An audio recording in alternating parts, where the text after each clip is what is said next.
নমস্কার বন্ধুরা, সঙ্গীতার স্বাদ খাওয়ানে তোমাদের সবাইকে স্বাগত। আমার সকল বন্ধুদের হ্যাপি নিউ ইয়ার। নতুন বছরে তোমরা খুব ভালো থাকো, সুস্থ থাকো আর হ্যাপি থাকো। আজকে তোমাদের সঙ্গে শেয়ার করছি একটা নিরামিষ দই বেগুনের রেসিপি। খুব অল্প সময় হয়ে যাবে আর খুব অল্প উপকরণ দিয়ে হয়ে যাবে। দেখতে থাকো, আশা করি ভালো লাগবে। আর যদি ভালো লাগে তাহলে রিকোয়েস্ট করবো আমার চ্যানেলটা একটু সাবস্ক্রাইব করে দিও। প্রথমে কড়াইটা বসিয়ে কড়াইটা গরম হলে এর মধ্যে দিয়ে দেব সর্ষের তেল।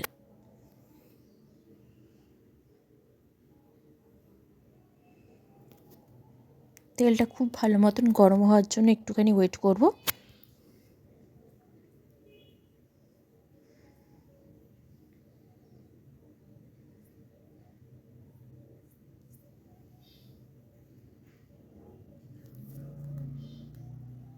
গরম হয়ে গেছে। এবার এর মধ্যে নুন হলুদ মাখানো বেগুনগুলো আছে সেগুলো দিয়ে দিচ্ছি। বেগুনগুলো আমি এরকম ছোট ছোট টুকরো করে কেটেছি। এটা তোমরা চাইলে গোল গোল করে মানে চাকা চাকা করেও কাটতে পারো।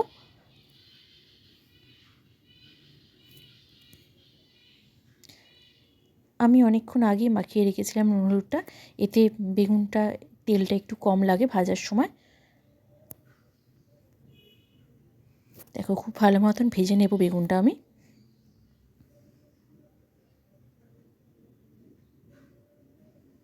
ভাজা হয়ে গেছে, এখন আমি বেগুনটা তুলে নিচ্ছি। এবার আমি ওই বেগুন ভাজার যে তেলটা রয়েছে ওই তেলের মধ্যে আমি কোনো তেল আর অ্যাড করিনি। ওই তেলের মধ্যেই দিয়ে দেবো অল্প করে একদম সামান্য মেথি আর একটা তেজপাতা। ফোড়নটা একটু ভালো মতন ভেজে এর মধ্যে দিয়ে দেবো হাফ টিস্পুন আদা বাটা।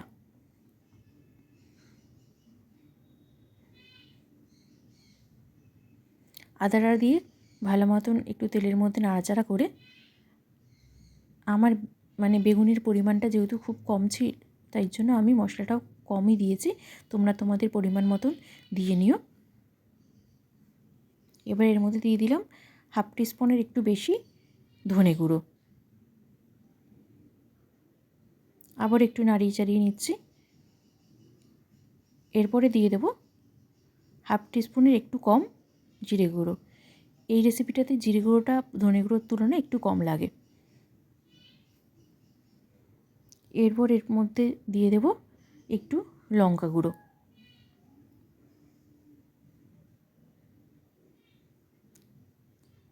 এবার খুব ভালো মতন মশলাটা তেলের মধ্যে কষিয়ে নেব, আর যাতে পুড়ে না যায় তার জন্য একটু জলের ছিটে দিয়ে দেব।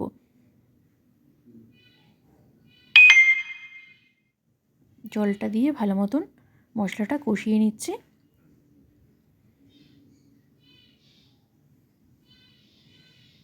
আমি আরেকটু জল দিয়ে দিয়েছি, কারণ যত ভালো মতন কষবে তত রান্নায় টেস্ট আসবে। এরপর দিয়ে দিলাম একটু হলুদ গুঁড়ো।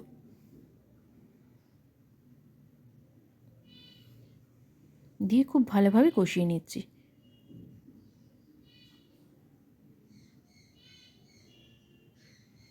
কষানো হয়ে এসছে, দেখো জলটাও টেনে গেছে। এরপর আমি এর মধ্যে দিয়ে দেব 2 টেবিল স্পুন দই, খুব ভালো মতন ফেটিয়ে।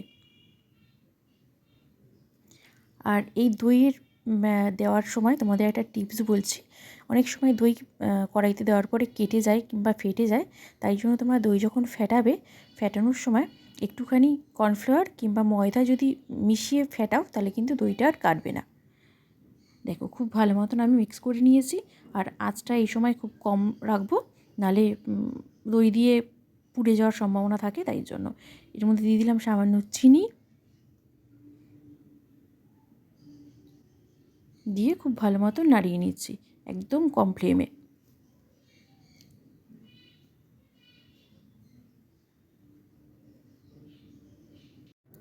একদম লো ফ্লেমে খুব ভালো মতন কষিয়ে নেব যতক্ষণ না পর্যন্ত তেল বেরোচ্ছে। এবার দেখো দিয়ে দিলাম নুন।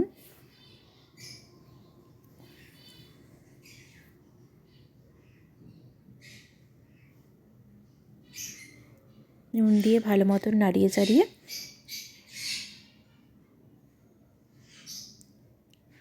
এবার একটু ঢেকে রাখবো।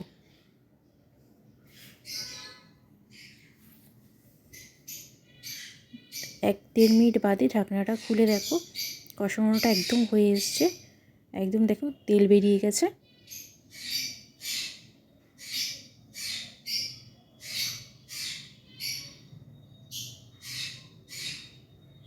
এর মধ্যে এবার দিয়ে দিলাম আন্দাজ মতন জল। আমি ছোটো বাটির 1 বাটি জল দিয়েছি। যেহেতু বেগুনটা ভাজা হয়ে আছে, মানে সেদ্ধই হয়ে আছে, বেশিক্ষণ লাগবে না, তাই জন্য অল্প করে জল দিয়েছি। এর মধ্যে দিয়ে দিলাম একটা আস্ত কাঁচা লঙ্কা।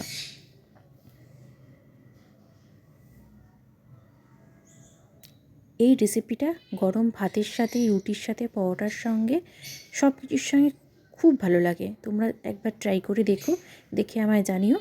দেখো একদম সিম্পল উপকরণ দিয়ে, মানে ঘরে থাকা সমস্ত সহজ উপকরণ দিয়ে খুব সহজ একটা রান্না।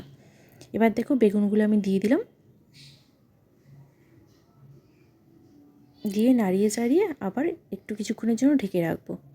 আর তোমাদের যদি রেসিপিটা ভালো লাগে তাহলে রিকোয়েস্ট করবো আমার সাথে থাকার জন্য, আমার চ্যানেলটা একটু সাবস্ক্রাইব করার জন্য। দেখো হয়ে গেছে প্রায় 2 মিনিট বাদে।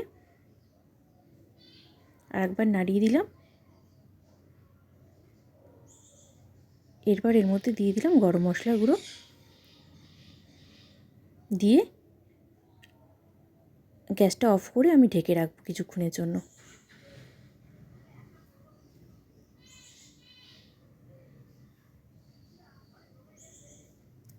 এবার ঢাকনা খুলে এটা দেখো ফাইনাল লুক।